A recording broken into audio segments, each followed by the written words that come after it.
BYU Sports Nation, brought to you by the BYU Store, simulcast on BYU TV and BYU Radio. Now, from Studio B, here's Spencer Linton and Jerem Jordan. BYU Sports Nation is live, presented by the BYU Store, official outfitter of BYU fans everywhere. This is your day-to-day BYU Sports play-by-play, specifically for Monday, June 13th.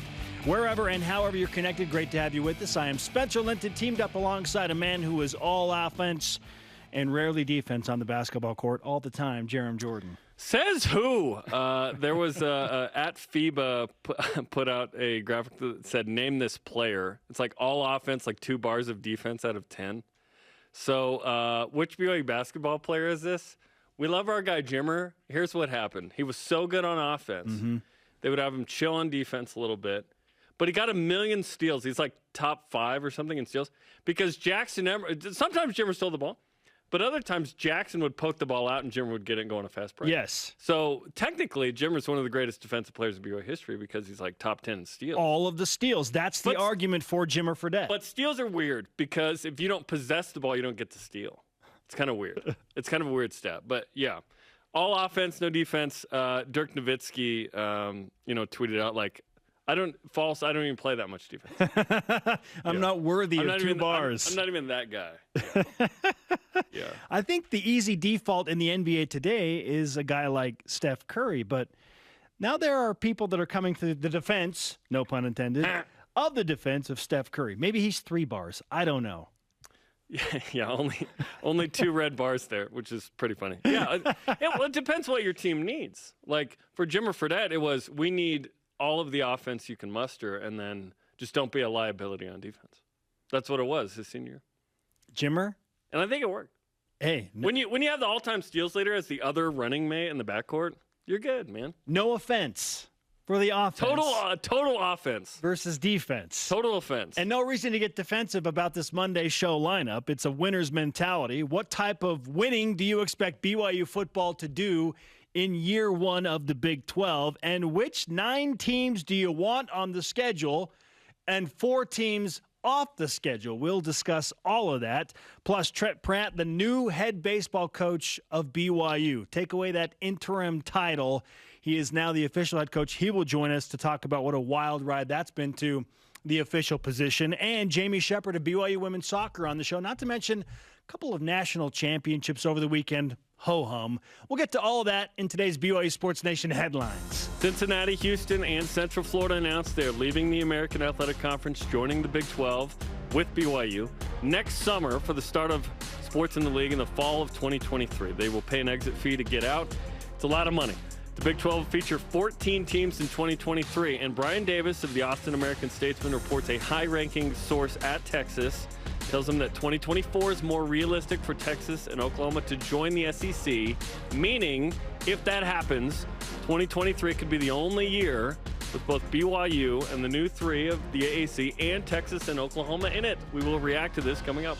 13 teams in the Big 12 that BYU could potentially play. Which 9 would you want on the Cougars' first Big 12 schedule? I mentioned the national champions. Let's get specific. Courtney Wayment wins the national title in the 3,000-meter steeplechase, but does so by setting a new NCAA record with a time of 9 minutes, 16 seconds. I mean, she blew away the old record.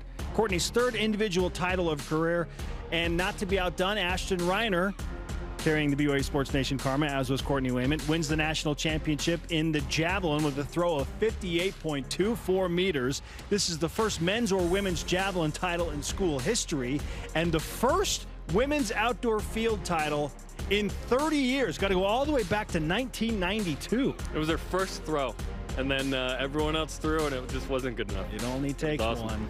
Recapping the rest of the NCAA Track and Field Outdoor National Championships, the women's team finished 9th overall. Congratulations. Very good. The men, it helps when you win 2 natties. The men's team had 3 athletes finish as first-team All-Americans. Kenneth Rooks in the steeplechase, Colton Yardley in the 400 hurdles, and Zach McWhorter in the pole vault, who becomes a 3-time first-team All-American in the pole vault, which is pretty incredible. Elijah Bryant scored 10 points, had 2 rebounds and a couple of assists in an Anadolu Efes Game 3 win of the Turkish League Finals. Game 4 tips off right after the completion of the show today. Well, now we know what we're doing. Heather Olmstead, assistant coach for the women's USA U21 team, won gold in the Pan American Cup with a 4-set defeat of Argentina in Baja, California. Congratulations. Ashley Hatch continues her run to what she hopes is another golden boot in the National Women's Soccer League. She scored again in the Washington Spirit's 3-2 loss to the North Carolina Courage, the team that drafted Ashley, North Carolina. But now she played for them for a year, I think. Yes, she did. They kind of wish they probably still had her.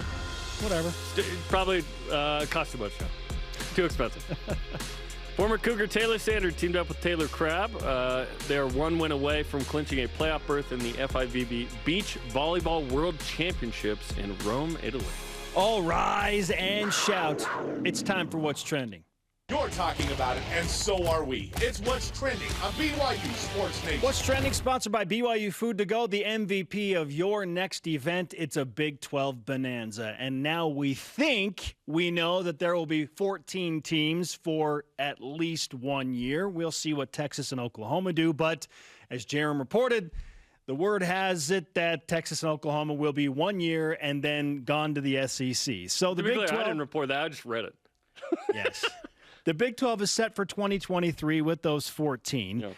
We're glad that Cincinnati, Houston, and UCF are joining BYU to expand the conference. We were wondering about that. We found that out over the weekend. But with Oklahoma and Texas in for at least 1 year, what's your reaction to all of the news about a 14-team Big 12 in 2023? The big question in all this was, when were the AAC 3 coming in? And now it's next year. We know that. We had heard that was probably going to be the case, the rumblings at Big 12 spring meetings, which is a thing. You know, we're like, what? We have meetings? Okay, cool, man. That's awesome. We're in for this. We're in for all of this Big 12 stuff. Exciting to know that next year we're going to have the 14. We know that now. That means we can schedule. That means we can figure out who's on the schedule. So we'll talk about that in a second. But, yeah, Texas and OU, I was hoping for 2 years with them. It sounds like maybe it's just one by that report, although it's early and not official, right? Exciting to just know, okay, we got the 14 next year. And let's proceed. Let's get a schedule in October. Let's figure out who's on the schedule, home road. I also think this means that Texas and or Oklahoma need to come to Provo, because if it's just 1 year, they're going to make them travel to the extremes. You'd think if they're petty and vindictive, UCF, West Virginia, BYU, they should probably put them there because they're bugged at the whole situation, right? So hopefully BYU has Texas and or, I don't know that we'll get or, but one of those two in Provo next year would be sweet. Yeah, I immediately just started asking a bunch of other questions. I thought, okay, if it's 14, then who are the 9 that are going to be on BYU's schedule led by Texas and Oklahoma? In hopes that BYU has at least one of those teams. Yes. Well, and in Provo. Sure. They probably have both, Spence. It would be fantastic, but frankly, I don't care if BYU has to play Texas and Austin. BYU's enjoyed nice success in Austin. I ain't scared of Texas at all, obviously. More about Oklahoma? Well, we don't know what Oklahoma's going to be post-Lincoln Riley. This is Brent Venerables, right? The DC from Clemson, who's a tremendous coach. Listen, BYU's 5-1 all-time versus Texas and Oklahoma. We're just fine. 2-0 against Oklahoma. We're just fine playing these. And the one loss was by 1 point. 14-13, 2011 at Texas, I think, right? Or was it something like that? Anyway, we want that smoke, right? We want that smoke. Yes. For at least the 1 year. Let's go. For whatever reason, I'm thinking BYU's beaten Texas 4 times, but I got to go back and look at this. Are they combined 6-1 against those two? 88, 13, 14. Wasn't there an 87 too? Is there another one? Did they get them twice? I don't remember. We'll look it up. Hey, regardless. I have the internet. I can look it up. I know that BYU has only lost 1 time to those two teams combined in at least 6 games. I think it might be a combined 7. It's as simple as BYU wanting to maintain their dominance over Oklahoma. You know, obviously I say that in jest, but it would be fantastic for BYU to have an opportunity to beat a highly ranked, we think, Oklahoma team again and keep a perfect record against the Sooners as they depart for the SEC. Or do you want to just keep it by not playing? That would be a nice little parting gift. BYU won in 87 and 80. There you go. Against Texas. Okay, so I thought there was one more. There is. 4-1 against Texas all time. Beautiful. 2-0 against those. 6-1 against those two teams combined. 94 Copper Bowl. I broke my collarbone that day. An unforgettable day. in my life. December 30th, 1994. A 30-6 drubbing of the Sooners. What a year. And perhaps one of the most underrated years in BYU football history, 94. Yeah. 10-3, beat Notre Dame and Oklahoma. Pretty good. Pretty good. Granted, those two teams kind of stunk that year. But maybe one of the, if not the most underappreciated BYU football team in the history of the program. 79 is that one for me. 11-1. Misses a field goal in the bowl game against Lee Courses, Indiana. But anyway, that's a separate subject. That's a good one. Separate topic. Okay. So, immediately I thought, Texas and Oklahoma. Will BYU get at least one? Hopefully they get both. Both. Let's go. One in Provo, one on the road, whatever. No, both in Provo. Okay. And then my next question was, will BYU play all three of the new invitees along with the Cougars? Will they have UCF? Will they have Houston? I mean, will they get Cincinnati? What would the scheduling sort of program be? And what will it be for 1 year? Because it's going to be something different for 1 year, maybe two. We'll see what the report is, right? And then it's max 2. And then what is it with the 12? Okay, let's just look at it this way, which is our question today. Which 4 teams from the 14-team Big 12 do you not want to play? It's easier for us to identify the 4 you don't than the 9 you do. We don't have all day. It's an hour show. It's not a 2-hour show. Come on. Yeah. Okay, so here's my 4 that I would be okay in the 1 year not playing. Okay. UCF. Just too hard, we'll get to them. Too far. Too far. We'll get to them. Texas Tech, whatever, meh. West Virginia, again, distance. We'll get there. And then the other one's Houston. I'm okay not playing some of the newbies. Because BYU's played Houston?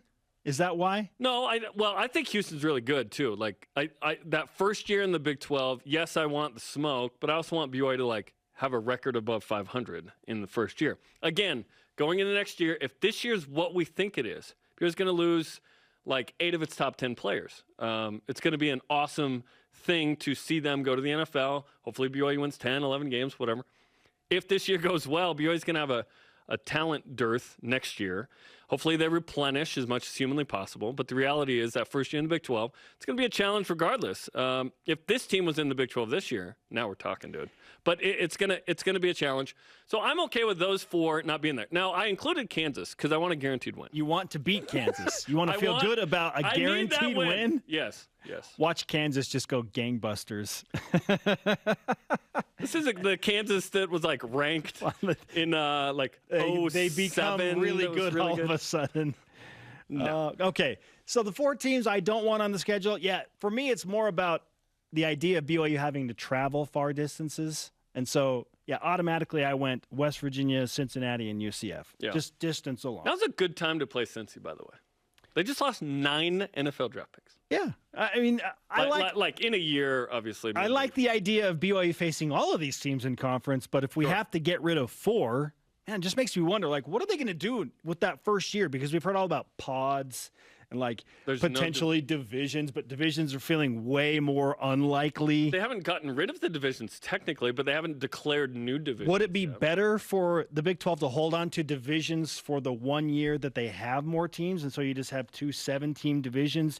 You play 6 teams in your division, and then you play half of the other division. Would that make the scheduling philosophy easier? There's no point in divisions. You can just schedule a certain way. If you want to draw a line in the scheduling, sure. Do they care at all about travel and helping? Yes, they're going to make Texas and Oklahoma travel. I promise you, they're going to get P&V, and they're going to do that. Yeah, do they care at all about helping teams maintain somewhat of a closer circle? Or is it just you're going wherever? You don't expand to UCF and BYU if you're concerned about travel. They obviously are not, because there's tennis teams that are going to make this crazy trip, right? They're not that concerned. Well, and that makes you wonder. When you get to the Olympic sports, you don't have to go by horseback or on buggy. In football's a different beast, but when you get to the Olympic sports and whatnot, do you then consider travel partners and dividing things a little bit more evenly? There are always travel partners in sports that play pairs. See, and I feel like Texas Tech is going to be BYU's travel partner because they geographically are the closest team to BYU. I think it's a little bit over 900 miles away. It's a 2-hour flight to Lubbock. Very far. Okay, so that's the closest team to BYU in the Big 12. Yeah. So I feel like Texas Tech will be involved with BYU. Even though you don't want to play, I feel like they're going to be on the schedule just because they are the closest. But in football, you don't need a travel partner. But yeah. Well, yeah. So again, all of these questions. Partner is mainly like basketball and tennis, where you're going to play like a pair in a weekend or whatever. Then my final question was, where in the world does BYU finish in this, we think, one and only year of a 14-team Big 12? Hard to know with, again, if this year goes great, and we think it is, we think this is going to be an awesome, fun year. Next year will be a different kind of year. And so it's like, hey, just make a bowl game, bro. Right now for me, I'm like, just make a bowl game first year of the Big 12. That's my – let's just start there. I want to see who's on the 23 roster, though. Like, who's the quarterback? Is it Conover? Like, let's see. Transfer portal somehow impact that? Who's the running back? Who's the backup running back? Who are 3 of the 5 offensive linemen? Who's the top 2 receivers? BYU's going to lose a lot of good talent. Our question of the day, which 4 teams from the, we think, 14-team Big 12 do you want BYU to not play in 2023? Let's go to Voice of the Nation. This is the Voice of the Nation on BYU Sports Nation. At Blue Goggles answers on Twitter. Nice. Texas. I don't want another defensive coordinator fired. Manny Diaz, what's up? Jokes aside, I would say West Virginia, UCF, Cincinnati, and just for fun, TCU. Oh, man, I want TCU on the schedule. We'll get to them. I want TCU on the schedule. Plenty of TCU. All of the others are far away. It's going to take time for BYU to get used to a Power 5 schedule. A tougher schedule with the possibility of a lot of traveling spells trouble. Yeah, BYU won't travel that much more than they already have been. The way BYU's been scheduling the last couple of years has prepared them for this. My issue with the schedule wasn't with the Big 12 in mind. It was, if independence is what we're doing, I want to set us up to go to a New Year's Six or have a special season. That was my issue. But now it's like, no. You know what this did? It prepared BYU for this. So it's not going to be as big of a deal, but it will be a big deal when you lose that many people. Did it show people that BYU can handle a Power 5 schedule? Show who? Like what? Who do you mean? Did it show you that BYU can handle a Power 5 schedule, for one? Did last year's amazing season show? Yes, of course it did. But the hope is that it's not an anomaly, that it's a new standard. But 6-1 versus Power 5s is not going to happen every year. That was amazing. Hashtag BYUSN, Twitter, Facebook, and Instagram. Schedule gets harder. It's not the lowly Pac-12 every year, okay? Coming up, Zach Wilson takes a yo-yo to the Belmont Stakes. And let's go ahead and remove that interim title. He's now just the head coach of BYU Baseball. Trent Pratt with us on BYU Sports Nation. What's life been like for him over the past few months? We're about to find out. Stay with us. Hey. This portion of BYU Sports Nation is presented by BYU Food to Go, the MVP of your next event.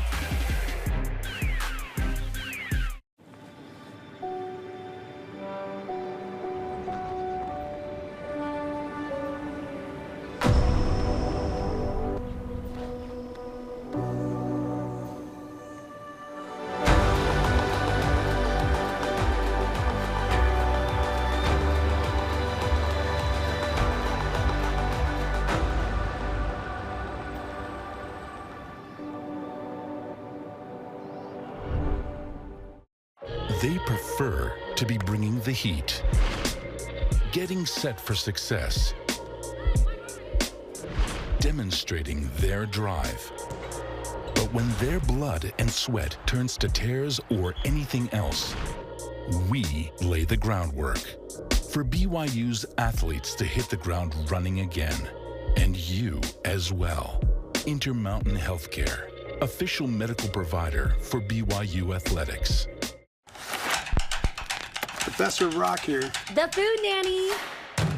Chandler Scott here. Samry. Hey, everyone. Hello. I just want to tell you about this amazing, Excellent. Cool account called My Style. My Style checking. I'm talking travel points. Gift card. Concert tickets. All just for using my account. That's My Style. So check it out. Give it a shot. Open your My Style checking account today. There's nothing quite like doing a live sketch. Having the audience like nearby is really, really neat. To just be able to connect with them and hopefully make their day better. When you are doing a sketch and you hear your first laugh, it's just like, here we go, let's go for it. I mean, one of the most rewarding things is having people saying like, I struggle with this or this, and you guys are able to make me laugh at it and realize like I'm not the only person going through those things.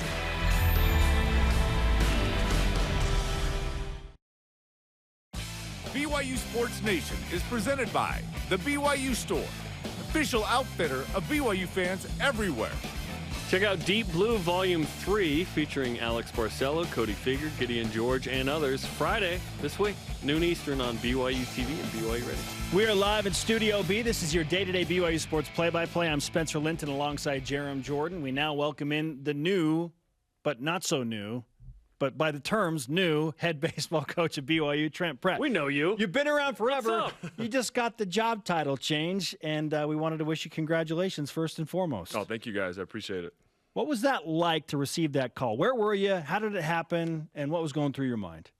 Man, I don't know where I was at. Tom Hummel called me and said, hey, man, we're going to take the interim tag off, and we're going to get rolling. I was, obviously excited, nervous. All those emotions kind of went into one. But, man, now it's happening. We're just fired up and getting ready to go. Were you confident you'd get it, or was it in question in your mind? It was in question, for sure. Nothing was set in stone. And, my mind, I think our team's mind was on just we were trying to win games at that time when it all went down. And I thought I might have a chance, but I tried not to let that creep in as much as I could, even though it did every night after the game. But, no, a lot of credit goes to our players, just keep playing hard, and I'm just thankful for the opportunity I have now.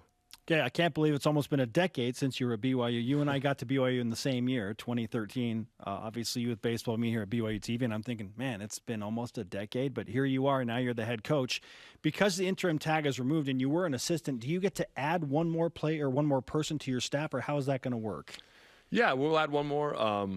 We're looking for a new pitching coach right now. Brent's going to stay, in the role that I was in, and he's done a great job recruiting. That's why we have good players. And so we didn't want to change that up, but we're going to try to find one more coach and try to get this program rolling going into the Big 12 and get better. So when Mike steps down during the season and you take over, at what point are you thinking, okay, I want to win now, of course, but I'm also debuting sort of as potentially the head guy? At what point in the season were you like, okay, let's see what we can do here just to showcase, just in case, maybe I can be the guy? Probably from day one. At the field, that didn't really cross my mind. At the field, it was like, man, it's about the players, and we got to try to win a game today. But going home at night, that stomach ache would creep in, like, man, I wonder what's going to happen here in the next month or so or down the road. But just being at the field, like, made it easy being around those guys, and we just came to a point where it was like, hey, there's a plan for me. I don't know what it is, but whatever it is, it's going to work out. And so I'm just going to lay it all on the line with these players and go try to win some games and keep the season going. You win, I think, 11 of the last 14. How'd you rally the troops in a situation that was pretty difficult midseason?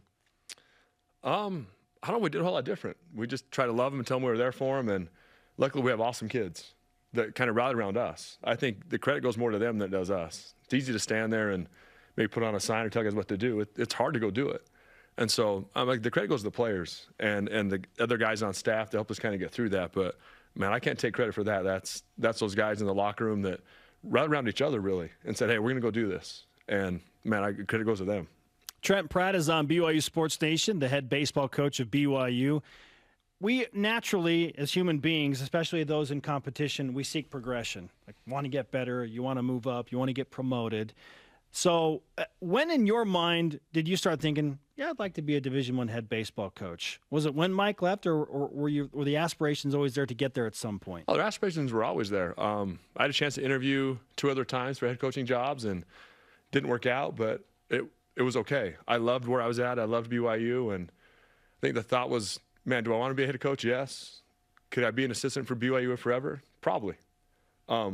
It's a great school. I love being here around great people. So, yeah, the aspirations were always there, but I wasn't, out searching and trying to look for a new job every single year. I was happy where I was at and knew that if the chance, came about, that, man, I'm going to go all in and see what I can do. I'd personally like to thank the other 2 that didn't work out for you so that it can work out here. Because, listen, there was some risk there, right? Because if it doesn't go well for you the last, 2 months or whatever, you're probably not the guy, but you rallied the troops, you got the job, and here we are, which is exciting. So what's life like now as you kind of take over for the first time since when, by the way? When was the last time you were a head coach? Man, probably on some travel team that didn't really matter. That was probably the last time. But no, we found out last Wednesday, I think it was. It's kind of been a blur since then. a lot more phone calls, a little more responsibility, but it's all been good. Luckily, there's great people around me and the staff that's still there to help with those things and help me get through it, because I don't think any of us go through this on our own. We need good people around us to help us through it, and I'm humble enough to know that man, I don't have all the answers. And so, but man, we're looking forward to just keep getting good players and just keep this program moving in the right direction, going in the Big 12, and more importantly, just get ready for next year. We want to go out with the West Coast Conference and put our best foot forward and then get rolling for the next year after that. What role did being the interim guy and being the head coach for a couple of months, what role did that play in this process versus, let's say Mike had left after the year, and now you're applying for the job? Do you think that helped get you the job by being the interim? I think it probably did. I have the job, so I can't say it didn't, right? But no, I think just to show that, man, the players rallied around. The players, I think, liked having me there and liked our staff and going forward. So, it would have been different if he'd have resigned after the season, and it might have changed a lot of things. But I guess I'm glad it didn't. I'm glad I got that chance. And hopefully going forward, I have a little experience going in and at least being in the game. The other stuff's new, and so we'll take care of that as it comes and hopefully keep it rolling. BYU baseball coach Trent Pratt on BYU Sports Nation. Aside from trying to figure out how to get Jason Shepard out of the dugout and hiring a new pitching coach, the two top priorities. Yeah. What else is on the priority list for you? Man, that's it. Just get good players. We were out on the recruiting trail. I was in the airport when it was announced, on my way to Houston to watch some kids, and Brent's on the road right now in Arizona watching kids, and so, man, we all know it doesn't matter how good a coach you are. If you don't have good players, you don't win. Yeah. And so the goal is now just to go out there and hit the pavement and find some more players. How much has BYU transitioning into a Power 5 conference in the Big 12 changed the way you recruit and the type of recruits that are now showing interest in BYU baseball? It hasn't changed a ton. We always get good players, or we're watching good players. It's changed with the fact that maybe some kids we called on in the past that maybe weren't as interested and didn't know a lot about BYU, like, call back or show more interest because of the title we're going to the Big 12. It's piqued a lot more kids' interest that maybe aren't members of our faith that were like, I'm not going to BYU. That might be a weird school. But now we're asking more questions. And so I think we're in the game and at least in conversations with other kids that maybe in the past we wouldn't have been. Well, it's still weird, Trent, but we love it, right? We love That's it here. Exactly right. We love what we are, who we are.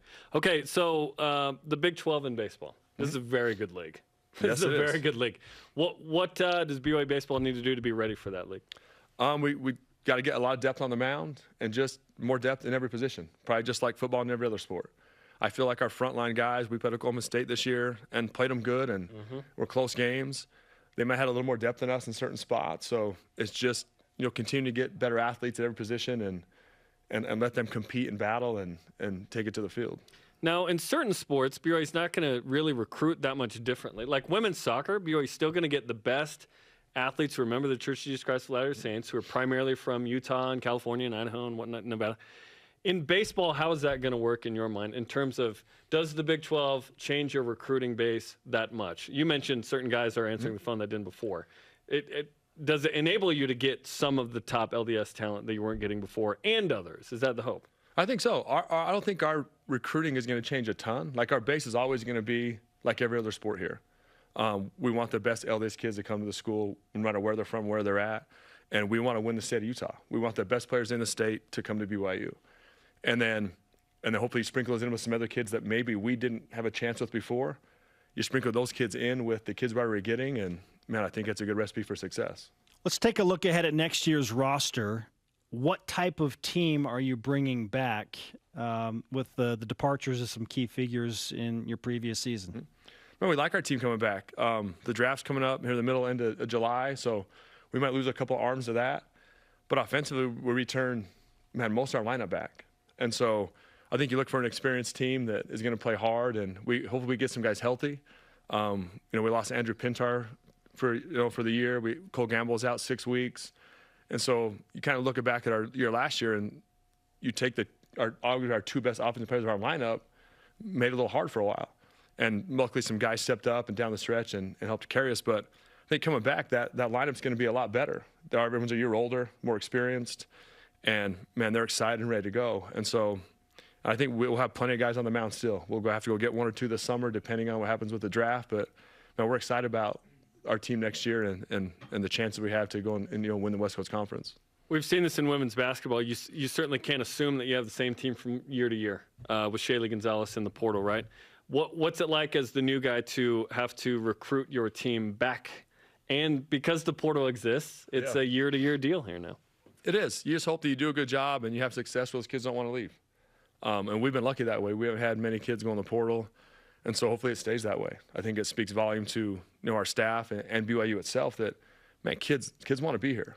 And that's kind of what we recruit to is it's a great place to be. It's unlike anywhere else in the country, and we don't run away from that or shy away from that. It's who we are, and we're proud of it. And I think that's what makes it intriguing for a lot of kids.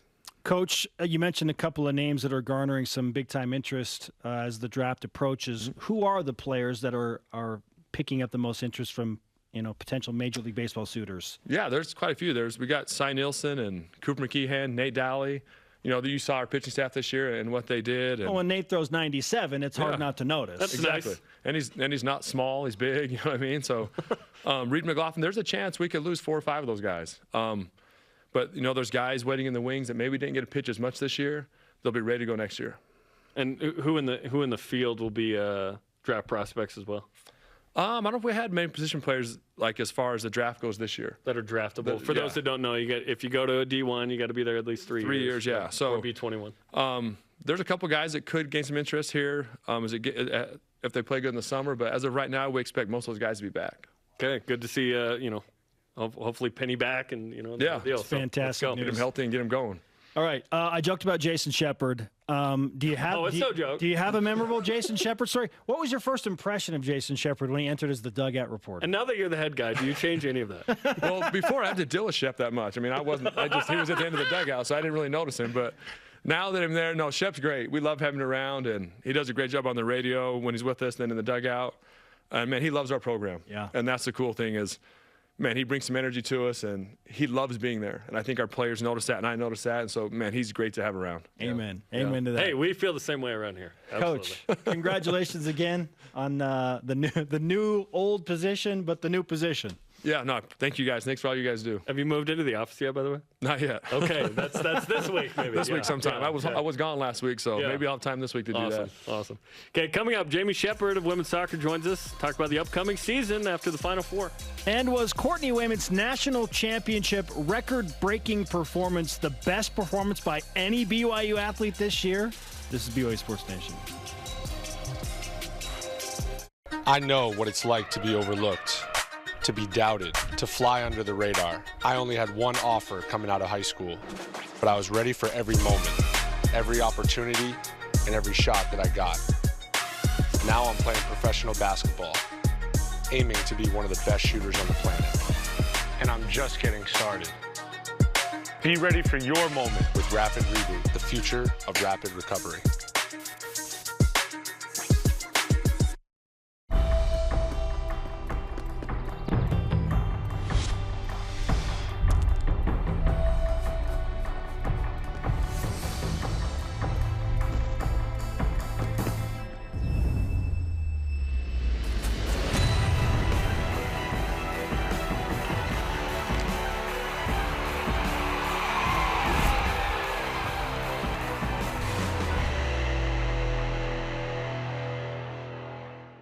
Don't you just miss the good old days?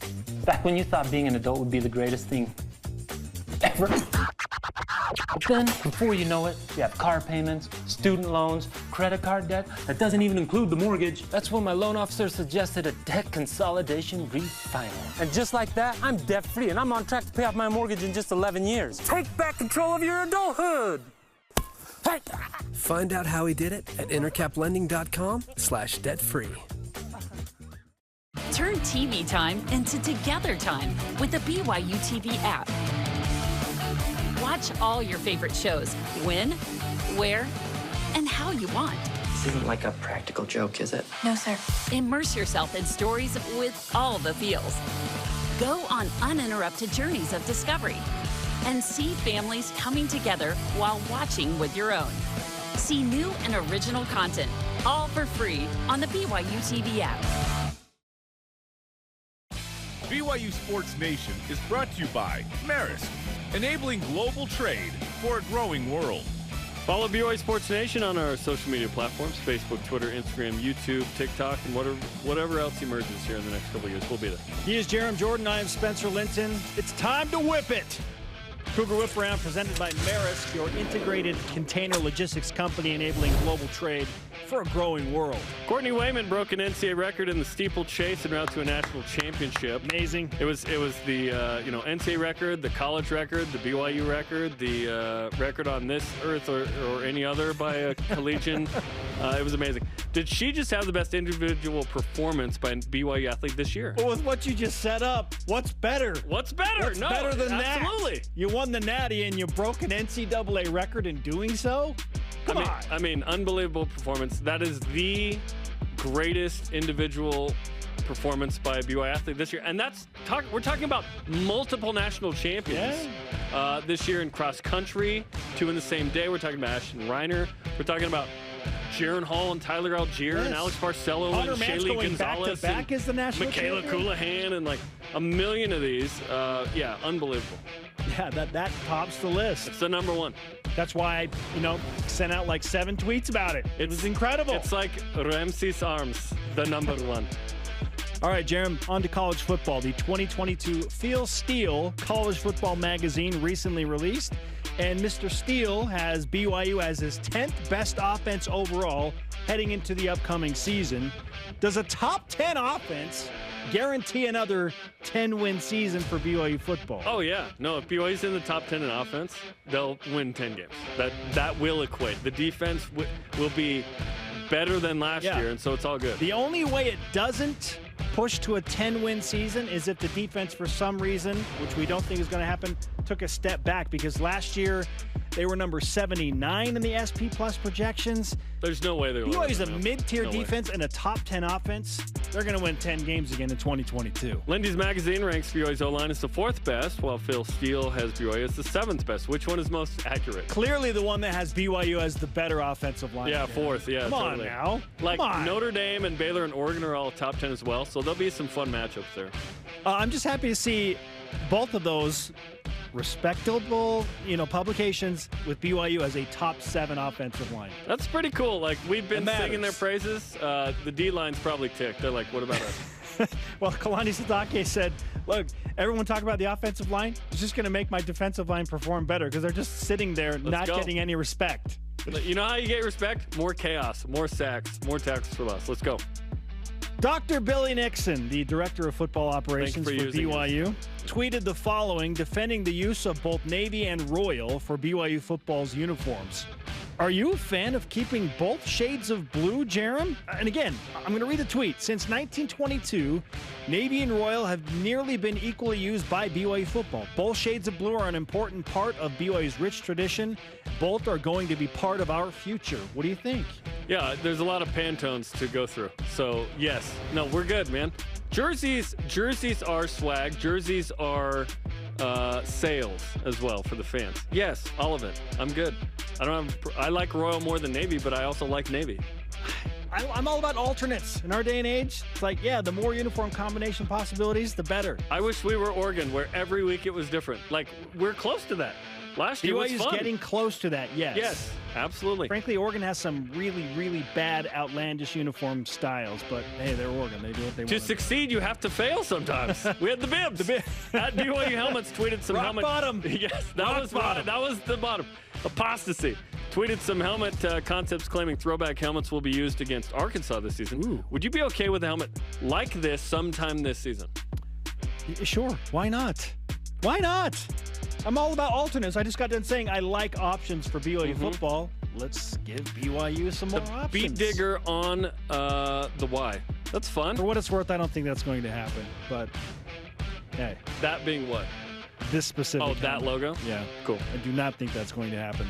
The New York Jets reportedly have the second most bets placed on them to win the Super Bowl. Really? Because the odds are so big money. long? Big money. Yeah. They trail only the Buffalo Bills. So which is the worst bet? The Jets to win the Super Bowl, or rewinding a little more than a month ago, Utah State to win the college football playoff? Utah State, 'cause there's no way. Like, the Jets aren't going to make the Super Bowl, but they have a way better shot than Utah State. There are only 32 teams in the NFL. That alone should like, tell you that the Jets have a better shot than Utah State and 130 teams to win the college football playoff. If the Bungles can go to the playoffs in year 2 under Joe Burrow, then yeah. Zach would just have to become Joe Burrow. We think Zach can be good. He's got to do it. Hey, the Bengals were 4-12 in year 1 with Joe Burrow at the helm. You also need the Chiefs to make some stupid decisions. Granted, he got hurt, blew out his knee. In the playoffs. Yeah. Okay. All right. Let's stay with Zach Wilson, shall we? Zach Wilson brought a yo-yo to the Belmont Stakes. Are you bring a yo-yo to a Triple Crown race kind of guy? Are you so bored at the Belmont Stakes? Well, you need something else. We're bearing the lead. Zach Wilson's really good at the yo-yo. He is good. Maybe he just wanted to show off a little bit, right? He's a man of many talents. He couldn't take his golf clubs, so you can take a yo-yo. I'm just not sure I'd take a yo-yo. You know what I'm saying? Like, of all my little hobbies and tricks, I'm just not sure yo-yo is the one I'm going to break out. When at the Belmont, yo-yo. That's how it is. That's how it goes. Coming up, more on the yo-yo, plus rise and shout out to national champ. And Jamie Shepard of BYU Women's Soccer joins us. Yes, she has dared step up, and she's about ready to, I don't know, score a few goals? Can you do the yo-yo too, Jamie? We don't play defense here. This is BYU Sports Nation. All offense. Let's go. Utah is a special place. Our communities, the people, the history. There is no place quite like Utah. At Siegfried and Jensen, we're honored to say that we are from Utah. We live here, work here, and when someone is injured, we're proud to say we've helped a neighbor when they've needed it most. We know Utah. At Siegfried and Jensen, we're here for you. Call us today. Hi, Spencer Linton here, letting you know when your company joins the BYU team as a corporate partner, your brand can be featured in sports programming on BYU TV and BYU Radio. In addition to all of the great games, you can be part of the BYU coaches shows, place your message in Countdown to Kickoff, basketball pre- and post-game shows, and each weekday on BYU Sports Nation. We invite your team to join ours and become a corporate sponsor of BYU Athletics. For details, email sponsorship@byu.edu today. Tim Daly Ford in Spanish Fork sells Ford vehicles including the F-150, the pickup designed for work and play. Tim Daly Ford maintains a large inventory, providing more choices for selecting an F-150 with the power and engineering to carry and tow heavy loads. The F-150's design offers comfort, safety, and a range of options to choose from. Think Ford, think Tim Daly Ford in Spanish Fork.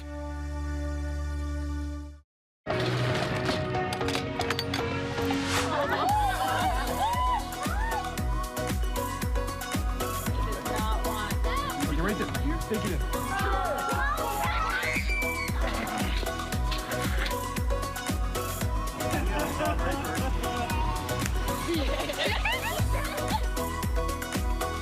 Somebody, how's it going? That was so needed. BYU Sports Nation is presented by the BYU Store, official outfitter of BYU fans everywhere. For interviews, opinions, insight into Cougar sports, make sure you subscribe to the BYU Sports Nation YouTube channel today. Welcome back to BYU Sports Nation, live from Studio B. You know what the beautiful part about this show is? You can just, even if you're not watching it live, it's on demand, baby. You can listen to it, you can watch it whenever you please. We know there's more of you watching on demand. It's at 10 a.m. Mountain Time, okay? It's in the morning. We get it. You have lives and stuff. Whenever you want, yeah. You have a live outside of this? Most of you do. We do not. That's why we're here. Great to have everyone with us. Alongside Jerem Jordan, I am Spencer Linton. Our second guest of the day, don't tell Trent Pratt this, but we've saved the best for last, is Jamie Shepard of BYU Women's Soccer. Fresh off an appearance in the national championship game with BYU Women's Soccer. Yeah. Why not? Like 7 months ago? Well, it's fresh, still fresh. Still top of mind, last year. Right? No one else has played the national championship other than Florida State and BYU. That's true. Jamie, what's up, Jamie? Let's thank you. Let's start there. Having me. Let's start there. How does it feel to be introduced as a player that has played in the national championship game? It's great. National championship game, but we'll take out the runner-up. I think the Okay. runner-up is a little still might like be that? a little painful. Didn't like that. Yeah. So you're not over it. It's still there. I think it will always be there. Sadly. Always. Even you'll play some more games to get some wins, but it will still linger. it will still be there, but hopefully to motivate and force us and allow us to, push us to be better. Yeah. Unless you win. And to get back there. Right? Exactly. So there's still one mountain to Yes, climb, right? yes. You check the Final Four box. Yep. Final Four, check. And everyone finds, like we learned from The Last Dance, and I took that personally, Michael Jordan, right? Yep. Everyone finds something to be mad about. For Michael, it was like someone just looked at him wrong, right? For you guys, the year before it was Virginia, second round. You got them, you went. So now you have, I guess, the offseason Watching motivation that Santa you need. Clara go on to win the national championship. Exactly. Yep. Little things along the way to help us get there. So we're using this. We're starting there. We're using Just this. We're fired starting up. there. Yep. That's the beginning of the conversation. Yep. Let's go. Yeah, let's. How does it drive you personally? Like, what does it make you want to do to become a better player? Yeah, obviously making it to the national championship is so unreal and surreal, and the year leading up to that was so great. Obviously we had a lot of ups and downs, and we really were forced to come together as a team, and we did, and made it further than any BYU women's soccer team had. And to play at such a high level, high stake game was unreal, and the fan base and the support that we had, but to come up short was hard. Was Cameron Tucker onside? I've watched it a couple times, and it's a couple times. It's hard to go back and watch that. And in my opinion, she's onside. Right. Yeah. So it's tough. I know. It's I'm tough. sorry. And It's to painful. go into PKs and We're not over it either. yeah, Clearly. it's okay. Without acknowledging exactly what it was, I want to just say that I would have done the same thing you did on your PK, just so we know. There we go. I was debating if this was going to be brought up or not. I'm glad it did. Glossing over it. Your reaction, I would have had the same thing. In fact, there was probably a step further you could have gone that you didn't go, right? But yeah, I keep telling myself deep down, maybe I always hoped that I would go famous or viral for something. There it is. I didn't think, I figured it would be for maybe a cool dance video or scoring a cool goal, but you know what? It happened. Take what you can get.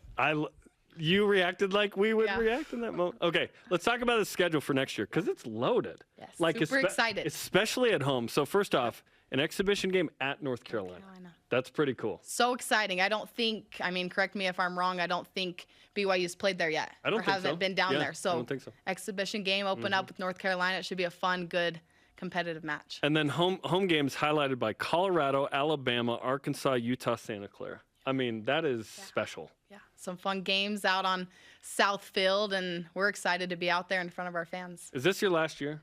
Or do you have an extra year if you want? Extra year with COVID. Okay. So, yeah, 2 more years You got left. 2 years 2 left? years. That's great. Yeah. It's made my day, Jamie. Oh, Seriously. good. Same. I'm excited. I didn't realize I'm that either. I'm lucky. so excited. Yeah. Yes, can't wait to introduce you as a 9th-year senior. I know. Hey, not 9th year. Not Cassidy. That's crazy. That's true. I was like going it, there though. next, so I'm glad you did. Literally 7. Yeah. Literally 7. But her awesome. but her 7th year, and it got me emotional after the Elite Eight game. I was like, do you realize all the crap you had to go through to be the goalie of the team that went to the Final Four? Yeah. It was special. It's incredible. It I really know. was. Yeah, for sure. Okay, one more year in the West Coast Conference, and we've learned that the West Coast Conference is an incredible soccer league. It has proven that. Frankly, better than the Big 12 It did produced- last year. Only 2 bits from the Big 12. Produced 3 teams combined in the last 2 college cups, the That are- Final Four. yeah. It's incredible. Yeah, it's great. Okay, great conference. You now move to the Big 12, and you've just told us you're going to have year number 1 in the Big 12. That's right. Okay, so what has to happen? Does BYU soccer, we feel like they're already at the level, to go and win the Big 12. Where do you stand mentally on that? Yeah, I think we're obviously the WCC has been great for BYU, and we're excited to go and play in the Big 12 and see some new competition, and I think we'll do just great and compete. And no matter where you guys are, you guys compete, which is awesome. It's not just a thing we say to be nice. It's a reality Hopefully. of the women's soccer program, which is awesome. Because of COVID, there's only one listed senior, Natalie Wells, on this team, which is wild. Lone senior. Now, you are a senior academically, blah, blah, blah. The experience of this team coming back. Obviously, you lose some big guns. That'll be a theme we talk about with Michaela and Cam and others. What was the preseason like, and how is summer training going? Because I believe you didn't lose, ? In spring? Spring, yes. You didn't lose. Undefeated. We tied a game, but didn't lose. Okay, you didn't lose. Yeah. So this team kind of carried some momentum into that. Yeah, we started kind of right back up. We had, after obviously the national championship game, we had a couple weeks break and started right back up in January and started training, and we had 7 freshmen come and graduate early, and so have been with us since January. And Jen loaded our schedule to, I think, around 10 games, and traveling every other weekend, and got some good competition, and just good to be out there on the field and playing games and playing with each other, and so it was good. Jamie Shepard of BYU Women's Soccer is on BYU Sports Nation. Let's talk about next year's roster. Again, Jerem just mentioned the loss of Michaela Clough, Cameron Tucker. You're going to need a new goalkeeper as Cassidy moves on. Who are going to step into those prominent roles? And I'm asking you because you play the vaunted 6 position, which is by nature kind of underappreciated, but your coach says like probably the most difficult on the field. So who's going to step into those, big voids? Well, obviously, yeah, like you mentioned, we do lose a great senior class full of great leaders and great soccer players. And like you said, goal scorers Cameron Tucker and Michaela Coolhan, who is probably, like they say, one of the best players to come through BYU. But I'm excited. We've got a good group of returning girls coming back and who are ready to step up and fill those roles. Players like Rachel McCarthy, Brecken Mozingo, Olivia Wade, Bella Felino. I think, we're ready and excited to step up and those forwards scoring lots of goals, and it's going to be fun. Yeah, you say those names, I'm like, okay, you're ready to go. We'll be all right. Is your role going to shift at all, or are you going to stay in the same position? We're shifting positions. Here we go. I'm going to go up and hopefully play that 10 position. Nice. So that's a little exciting. Change. Gosh, dang it, You've been in the shadow long enough, Jamie. Breaking news. You've been in the shadow long enough. Not the shadow. No. I'm excited. What kind of change will that be for you? And did you play 10 growing up at all? Well, exactly. So I've grown up playing that 10, the attacking mid position. Never really played that 6. So coming in my freshman year, that spot was open, and I was able to, come in and play there. But I'm excited to take this new role and step up and hopefully help the team out up top. So. Okay. Jamie, the super senior, playing the 10. Yes. Going to lead the WCC 2 more years. in goals. 2 more years. Let's go. Let's go. Jamie, great to have you on BYU Sports Nation. Thanks for hanging out. Thank you. We're always talking women's soccer. June 13th. Let's go. Coming up, who gets today's Elite Voice of the Day? And today's rise and shout out to not 1, but 2 different national champions. This is BYU Sports Nation. And the 10, bro. Trio Orem Senior Living believes in empowering seniors to live life to the fullest. We help eliminate stress out of daily life when you live at Trio. Less time focusing on housework means you can socialize at one of our many events, with safety in mind, of course. And did we mention our spacious apartments with modern amenities? Learn more about setting up a private tour at trioorem.com.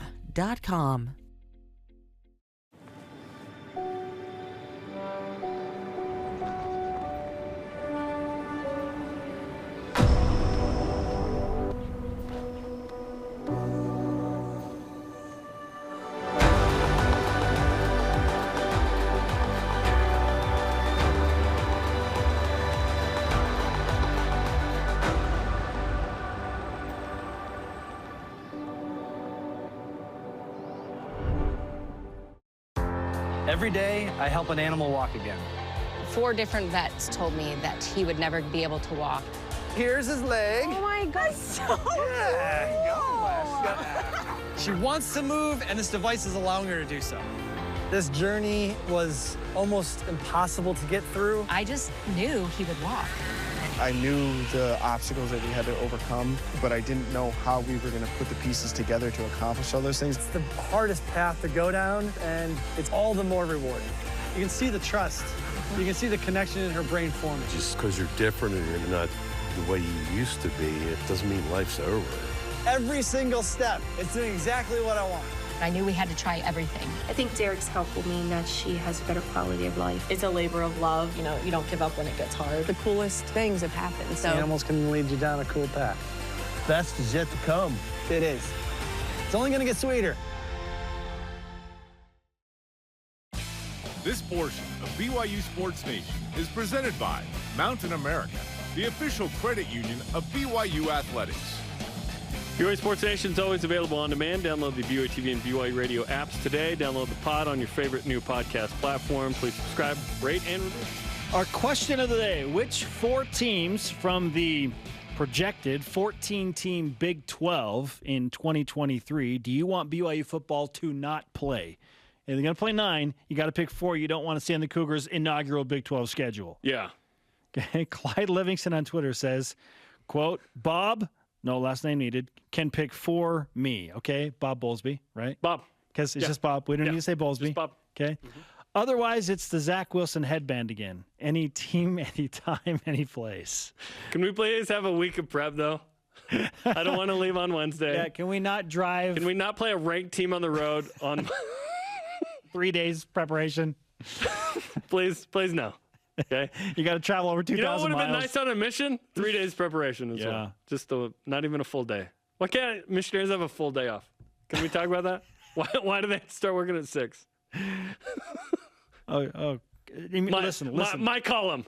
Compared to what we, the old men, faced in our 2-year mission trips, the missionaries, they have a combined full day off. Every week. That's awesome. They've got the full day off combined. We are peanut butter and jealous. We are absolutely. Our elite voice of the day presented by Sundance Mountain Resort. Andrew G. Garrett on Twitter says, I want BYU to play them all. Well, you can't play all 13.